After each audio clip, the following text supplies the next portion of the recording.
The morning mist hung thick in the mountain valley when Samuel Bridger returned to his cabin. He'd been checking his trap lines, a routine he'd followed for the past 8 years since leaving civilization behind. At 46, Samuel had long dark hair touched with gray, a thick beard, and eyes that had seen too much of mankind's cruelty. He'd come to these Colorado mountains to escape the war, the violence, the endless cycle of hate that had consumed his younger years. His cabin sat in a clearing surrounded by pines, a simple structure he'd built with his own hands. The word Apache was carved into a wooden sign by the door, and not a warning, but a reminder. Samuel had lived among the Apache for 2 years after deserting the army, and they taught him more about honor and humanity than any white man ever had. But what he saw as he approached the cabin made his blood run cold. A woman was hanging upside down from the roof's overhang, her long blonde hair nearly touching the ground. She wore a simple tan dress with off-shoulder sleeves that had slipped in her inverted position. She wasn't moving. Samuel's hand went to his rifle instinctively as his eyes scanned the tree line. This was a message, and messages in this territory were rarely delivered by friends. He approached carefully, checking for tracks, for any sign of who had done this. When he reached her, he could see she was breathing, unconscious but alive. Her face was painted with traditional Apache markings, the red and white design stark against her pale skin, and burned into her exposed shoulder. Still raw and weeping, were words that made Samuel's jaw clench. Apache lover. With swift movements, he cut her down and carried her inside, laying her gently on his bed. She was young, probably not yet 30, and despite the cruel treatment, there was a strength in her features. He cleaned the burn with water from his well, applied a salve he'd learned to make from Apache women, and covered her with a blanket. It was nearly dusk when she finally stirred. Her eyes opened a blue as a mountain lake and immediately filled with panic. She tried to sit up, gasping. "Easy," Samuel said from his chair near the fire. "You're safe now. No one's going to hurt you here." She looked at him, taking in his appearance, his rifle leaning against the wall, the Apache artifacts that decorated his cabin. "Who are you?" "Samuel Bridger. This is my land. I found you hanging from my roof this morning." He kept his voice gentle, the way he would with a wounded animal. "Can you tell me your name?" She hesitated, her hand moving to touch the burn on her shoulder. She winced. "Rebecca. Rebecca Walsh." "Can you tell me what happened, Rebecca?" Tears welled in her eyes, but she fought them back. "I was a teacher, in Silver Ridge, about 20 miles east. I taught all the children, including the Apache children from the nearby settlement. When the town council ordered me to turn them away, I refused." Her voice strengthened. "They're children. They deserve education just as much as any white child." Samuel nodded slowly, understanding dawning, and the townspeople didn't approve. The marshal's son led a group of men. They came to the schoolhouse at night,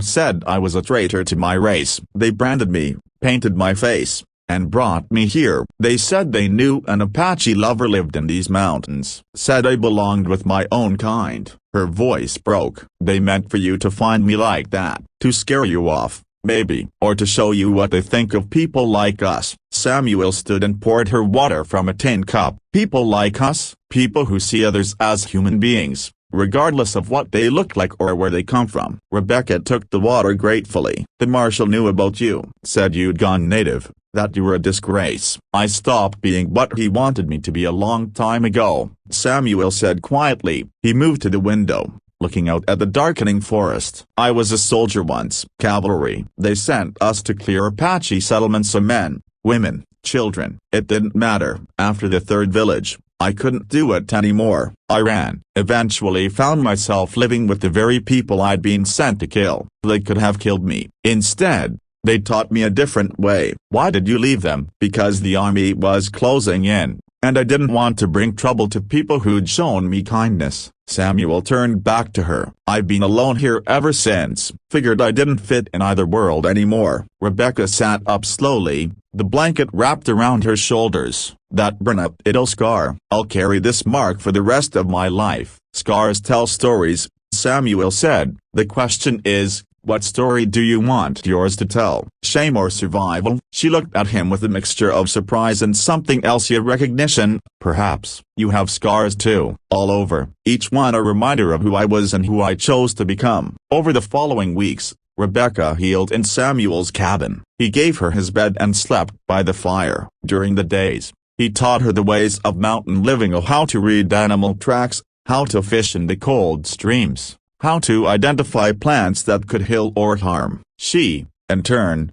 told him about her life, about growing up in Boston, about coming west with dreams of making a difference. My father was a minister, she said one evening as they sat on the porch watching the sunset. He believed God's love extended to all people. When he preached that in our church, they asked him to leave, so we came west, thinking it would be different. But hatred looks the same everywhere. Not everywhere, Samuel said. There are still good people, just harder to find. One morning, 3 weeks after he'd found her, riders appeared on the trail. Samuel recognized the lead man, Marshal Webb, with his son beside him and 4 other townsmen. Rebecca saw them too and stepped closer to Samuel. The marshal stopped his horse at a respectful distance, eyeing Samuel's rifle. "Bridger, been a while." "Not long enough, Webb. We're looking for a woman, blonde, teacher. She disappeared from town few weeks back." "You seen anyone like that?" Samuel's hand rested casually near his rifle. "Disappeared? That's interesting language." "Heard she was kidnapped,